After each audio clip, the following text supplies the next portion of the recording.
Hello friends, प्रिया education में आपका स्वागत है। मेरा नाम प्रिया है। आज हम ईडियम का पार्ट 9 करेंगे, तो चलो स्टार्ट करते हैं बिना टाइम वेस्ट किए। सबसे फर्स्ट हमारा है a blessing in disguise.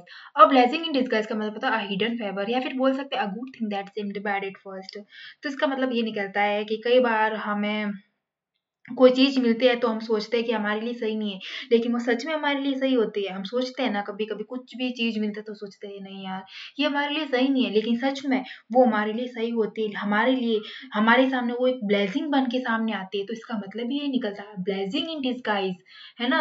A hidden favour, मतलब कि सही नहीं होती लेकिन सच में हमारे लिए सही होती है, लेकिन हिडन फेवर, छुपा हुआ फेवर, है ना? तो ऐसे बोल सकते हैं हम। नेक्स्ट हमारा आता है chief of the old block. और chief of the old block का मतलब होता है someone similar in character to one's father, मतलब कि बोल सकते हैं कि कोई ऐसा फादर जो अपने मतलब बच्चों से मेल खाता है ना, तो ऐसा बोल सकते हैं। फिर ऐसा भी बोल सकते हैं chief of the old block, मतलब कि कोई न्यू पर्सन है, वो पुराने व्यक्ति से मेल खाता हो, पुराने व्यक्ति जैसा देता हो, तो उसे ओल्ड ब्लॉक, मतलब पुराने व्यक्ति जैसा दिखाई देता हो तो उसे बोलता है सिमिलर कैरेक्टर। तो इसको ऐसे याद रख सकते हैं। नेक्स्ट हमारा आता है स्टम्बलिंग ब्लॉक। स्टम्बलिंग ब्लॉक का मतलब होता है एन ऑब्स्टिकल प्रोग्रेस, मतलब कि कोई काम कर रहे हैं, उस काम में हमारे बाधा पड़ना, है ना? असफलता में बाधा, कोई भी ऐसी चीज जो हमारे लक्ष्य में बाधा डाल रही है उसे बोलते हैं ऑब्स्टिकल प्रोग्रेस। स्टम्बलिंग ब्लॉक जो हमारे लक्ष्य में बाधा डाल रही है उसे बोल रहे हैं स्टम्बलिंग ब्लॉक। नेक्स्ट हमारा आता है अ वाइल्ड गूस चीज। इसका मतलब निकलता है फ्यूटाइल सर्च, मतलब कि ऐसा कोई काम करना जिससे हमें कोई रिजल्ट ही नहीं मिलता। हम इतने एफर्ट लगाते हैं लेकिन हमें कोई रिजल्ट ही नहीं मिलता। हम बहुत सारे प्रयास करते हैं लेकिन हमारा रिजल्ट ज़ीरो रहता है। तो इसका मतलब ये निकलता है फुटाइल सर्च, मतलब कि निरर्थक प्रयास। तो यहाँ से आप देखो, वाइल्ड का मतलब जंगली, जो जंगली घूस होती है ना, जंगली घूस को पकड़ना कठिन ही तो होता है ना, तो कठिन होता है तो वो उसको पकड़ना कठिन होता है, तो हम प्रयास करते रहते हैं लेकिन हमारे लिए हम उसको पकड़ ही नहीं पाते। तो वही होता है निरर्थक प्रयास करना, मतलब कि वो काम हम नहीं कर सकते। नेक्स्ट हमारा आता है ABC of something. ABC of something का मतलब निकलता है इसेंशियल फैक्ट, मतलब कि कोई महत्वपूर्ण तथ्य। तो एबीसी, एबीसी हमारे लिए महत्वपूर्ण, तो एबीसी से याद रख सकते हैं, एबीसी हमारे लिए बहुत ही महत्वपूर्ण है। तो एबीसी से हम याद रख सकते हैं इसेंशियल फैक्ट, मतलब कि महत्वपूर्ण फैक्ट। नेक्स्ट हमारा आता है a wolf in the sheep's clothing. तो इसका मतलब निकलता है a person or thing that appears friendly or harmless but is really hostile।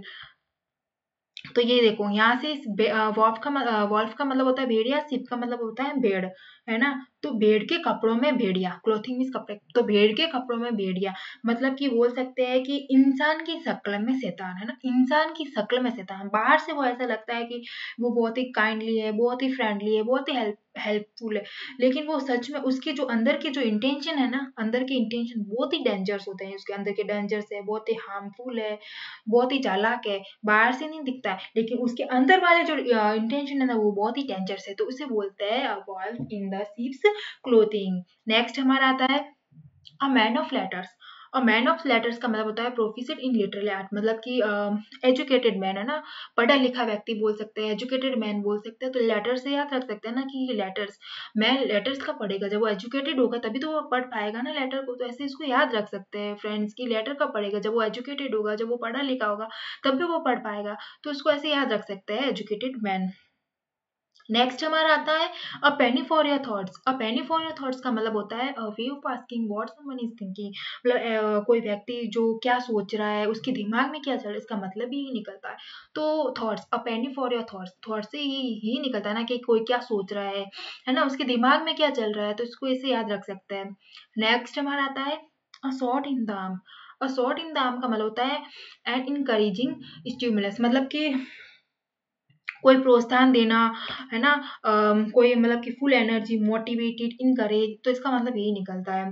Next हमारा आता है अ फेयर वेदर फ्रेंड्स। इसका मतलब निकलता है सेल्फिश फ्रेंड, मतलब कि लालची, लालची फ्रेंड, लालची पर्सन बोल सकते हैं, है ना? तो फेयर वेदर फ्रेंड्स, इसका मतलब इसको कैसे बोलेंगे कि मतलब कि हमारा जो गुड टाइम होता है ना, तो गुड टाइम में हमारे फ्रेंड्स हमारा सब साथ देते हैं ना, गुड टाइम होता है तब सारे फ्रेंड्स हमारा साथ देते हैं, लेकिन जब हम मुसीबत में होते हैं, जब हम डिफिकल्ट में होते हैं ना, तो बैड टाइम होते तो हमारा कोई साथ नहीं देता, कोई साथ नहीं देता, बैड टाइम है कोई साथ नहीं देता, तो उसे बोलते हैं फेयर वेदर फ्रेंड्स, मतलब कि सेल्फिश है वो, जो हमारी बुरे टाइम में हमारा साथ नहीं देते, हमारा साथ छोड़ देते हैं, तो उसे बोलता है फेयर वेदर फ्रेंड्स। नेक्स्ट हमारा आता है एंड ऑलिव ब्रांच।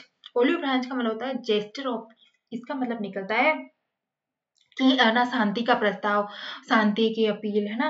तो इसका मतलब निकलता है जैसे किसी के साथ अगर किसी को मतभेद खत्म करने के लिए कुछ करना या कहना, ऑलिव ब्रांच का मतलब निकलता है कि अगर किसी के साथ मतभेद हो गए तो उसके लिए कुछ करना, मतलब कि एक शांति की अपील करे, एक शांति के लिए कुछ करे, तो इसका मतलब निकलता है। तो इसको ऐसे भी याद रख सकते हैं कि ऑलिव का मतलब होता है, इसका मतलब होता है जैतून, और ब्रांच मतलब शाखा।